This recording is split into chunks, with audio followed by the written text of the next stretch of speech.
नमो नमः। अहमस्मि डॉक्टर शुभेन्दु पाठक, अंशकालिक सहायक प्राचार्य, पूर्णिमा राम प्रताप संस्कृत महाविद्यालय बेगनी दरभंगा। प्रियांशु छात्र।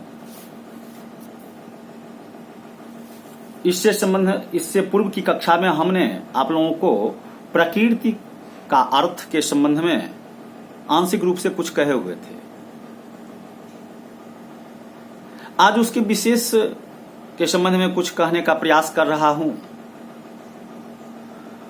तो प्रकृति में दो शब्द है, प्र और कृति। प्र का अर्थ ही प्रकर्ष, दूसरे तत्व का आरंभ करना कृति है। जिस कारण से दूसरा तत्व उत्पन्न होता है उसे प्रकृति कहते हैं। मिट्टी के घड़े में पृथ्वी से किसी दूसरे तत्व की उत्पत्ति नहीं होती। न मिट्टी ही कोई दूसरा तत्व घड़े के रूप में उत्पन्न करती है, फिर भी मिट्टी को घड़े की प्रकृति कहते हैं।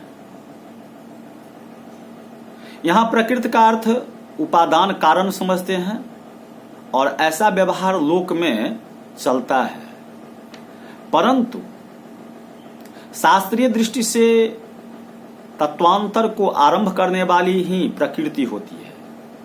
प्रकृति से इन पदार्थों का बोध होता है। प्रधान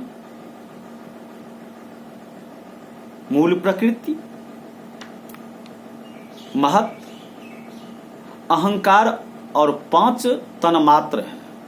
इनमें प्रथम प्रधान केवल या शुद्ध प्रकृति है। पिछली 7 प्रकृतियां समय पर विकृतियां भी हो जाती है, क्योंकि ये मूल प्रकृति से उत्पन्न होती है।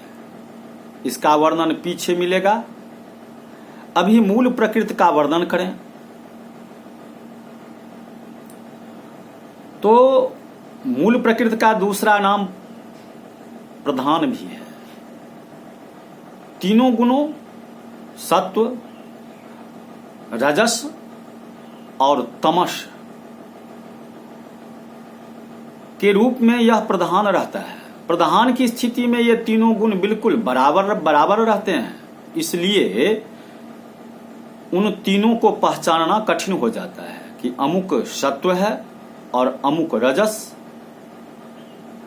या अमुक तमस। इसलिए वहां मूल प्रकृति में तत्वों का प्रयोग न होकर एक तत्व का ही व्यवहार चलता है। ये तीनों गुण द्रव्य है, क्योंकि न केवल महत आदि तत्वों के उपादान कारण है, अपितु संयोग और विभाग के आश्रय भी है। पुरुष के भोग के लिए ये साधन हैं तथा गौण रूप में है, इसलिए इन्हें गुण कहा जाता है। ऐसा नहीं समझना चाहिए कि ये प्रकृति के धर्म है। प्रकृति इन गुणों से पृथक नहीं है।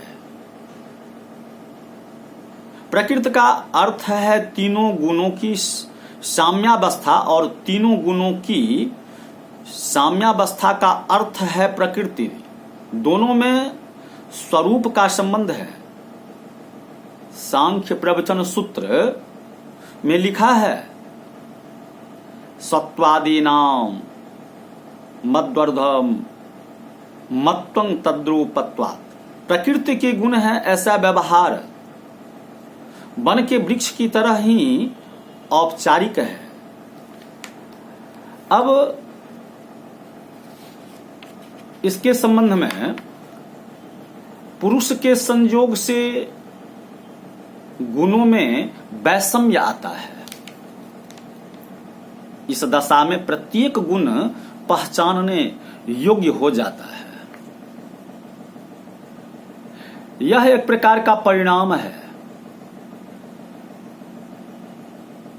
अब जिसमें लघुत्व, प्रकाश आदि फल लगते हैं प्रकृति की अपेक्षा, वैषम्यावस्था के तीनों गुण पृथक हो जाते हैं। कुछ सांख्यों ने तो इनकी भी गणना करके अपने तत्वों की संख्या 28 पहुंचा दी है। सत्व आदि गुणों के कुछ अपने स्वभाव भी हैं जो इस प्रकार हैं। सत्वं लघु प्रकाशक मिष्टमुपमष्ट, सत्वं लघु प्रकाशक मिष्टमुपष्ट मुपष्टम्भ कंचलं च रजः गुरुवरणमेव तमः प्रदीप वच्चार्यथो वृत्ति। सांख्य कारिका में इस तरह का यह श्लोक आया है। सत्व गुण हल्का और इसलिए प्रकाश माना जाता है, रजोगुण चंचल तथा इसलिए उत्तेजक है, तमोगुण भारी एतेव अवरोधक है। एक ही प्रयोजन की सिद्धि के लिए ये तीनों मिलकर काम करते हैं, जैसे दीपक, अग्नि, बत्ती और तेल।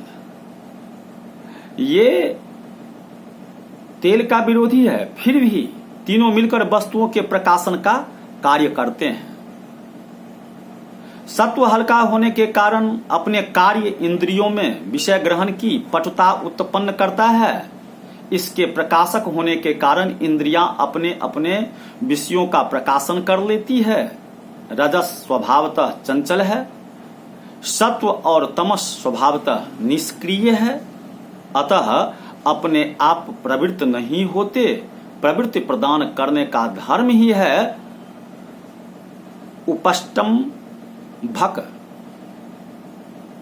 तमस गुरु है, जिससे इसके प्रकर्ष के कारण सत्व और रजस बंध जाते हैं, आगे चल नहीं पाते।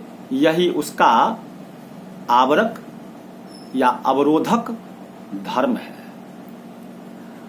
सत्व के धर्मों में सुख, प्रसाद, प्रकाश आदि है।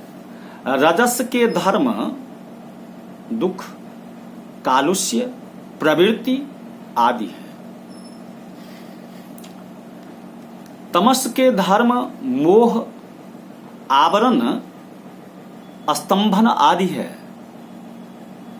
और धर्मी में अभेद मानकर सत्व को सुखात्मक, रजस को दुखात्मक तथा तमस को मोहात्मक भी कहते हैं। विशेष ज्ञान के लिए तत्व कौमुदी, वाचस्पति मिश्र या प्रवचन सूत्र भाष्य विज्ञान भिक्षु के संगत स्थल देखें। अब इससे आगे के क्लास में हम आप लोगों को प्रकृति और विकृति से युक्त तत्व के संबंध में बतलाएंगे। इति।